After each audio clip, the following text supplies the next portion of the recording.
Pushpa 2 movie August 15న release కాబోతుందని మనందరికీ తెలిసిందే. అయితే రీసెంట్ గా జర్మనీలో జరుగుతున్న 74వ బెర్లిన్ ఫిల్మ్ ఫెస్ట్ లో ఐకాన్ స్టార్ అల్లు అర్జున్ గారు స్పెషల్ గెస్ట్ గా హాజరయ్యారు. ఈ సందర్భంగా భారతీయ సినీ ప్రాముఖ్యత గురించి బన్నీ మాట్లాడారు. తర్వాత ఓ ఇంటర్నేషనల్ టీవీ ఛానల్ తో పుష్ప 2 సినిమా గురించి చెప్పుకొచ్చారు. మొదటి పార్ట్ కంటే రెండో పార్ట్ అద్భుతంగా ఉంటుందని, మీరు మూడో పార్ట్ కూడా ఆశించవచ్చని, దీన్ని ఫ్రాంచైజీగా మార్చాలని అనుకుంటున్నామని చెప్పారు. పవర్ స్టార్ ఓజీ మూవీ అయితే సెప్టెంబర్ 27వ తారీఖున రిలీజ్ చేస్తున్నారు. అయితే కొద్ది రోజుల తర్వాత ఎన్టీఆర్ దేవరా సినిమా కూడా రిలీజ్ చేస్తున్నారు. అయితే ఇలా జరగడం ఇదేం మొదటిసారి కాదు. మొదటిగా సెప్టెంబర్ 27, 2013 అత్తారింటి దారేది మూవీ అయితే రిలీజ్ అయింది. దానికి కొద్ది రోజుల తర్వాత అక్టోబర్ 11, 2013 యంగ్ టైగర్ ఎన్టీఆర్ నటించిన రామయ్య వస్తావయ్య మూవీ కూడా రిలీజ్ అయింది. అప్పుడైతే పవన్ కళ్యాణ్ గారి అత్తారింటి దారేది మూవీ టాలీవుడ్ బ్లాక్ బస్టర్ గా నిలిచింది. అయితే ఇప్పుడు చూడాలి మరి ఏ మూవీ విజయం సాధిస్తుందో అనేది.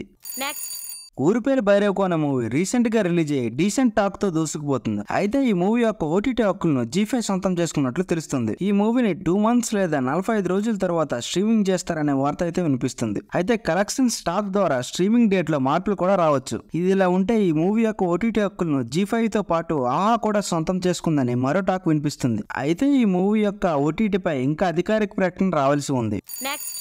మనకి మత్తు వదలరా మూవీ అయితే అందరికీ తెలిసే ఉంటది. అయితే అప్పట్లో ఈ మూవీకి సీక్వెల్ కూడా ఉంటుందనే వార్తలు అయితే వచ్చాయి. అలాగే ఈ మూవీకి సంబంధించిన షూటింగ్ ను త్వరలోనే మొదలుపెట్టే ఆలోచనలో చిత్ర యూనిట్ ఉన్నట్లు తెలుస్తుంది. అయితే ఈ మూవీకి సంబంధించిన ప్రీ ప్రొడక్షన్ వర్క్ తో పాటు మరికొన్ని విషయాలు తెలియాల్సి ఉంది.